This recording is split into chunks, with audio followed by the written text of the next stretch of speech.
Ma si tratta sostanzialmente di due leggi che sono finalizzate a non tagliare quelle che sono le prestazioni che vengono erogate sul territorio, ma a tagliare quella che è la burocrazia e i soldi impegnati dal punto di vista amministrativo. Quindi diminuzione, taglio di costi amministrativi per sostenere meglio quelle che sono le erogazioni sul territorio. La prima è l'azienda zero, che sostanzialmente va a coordinare e ad accentrare determinate attribuzioni che sino ad oggi sono state dell'USL, una per tutte quello che è il centro d'acquisti unico, la seconda questione è relativa alla gestione del personale ed altre attribuzioni che possono essere accentrate, quindi significa razionalizzare senza tagliare sul territorio.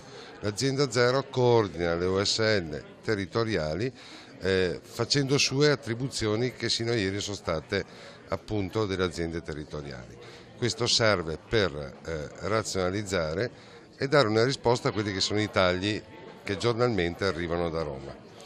La seconda proposta è altrettanto importante, se non addirittura vitale per quanto mi riguarda, è il taglio di quelle che sono le liste d'attesa. I tempi d'attesa massimi ai sensi della legge nazionale sono 180 giorni, noi li abbiamo dimezzati, arriveremo al massimo a 90 con il coordinamento con i medici di medicina generale e gli specialisti ospedalieri, quindi risposte immediate a chi ha necessità di salute immediate.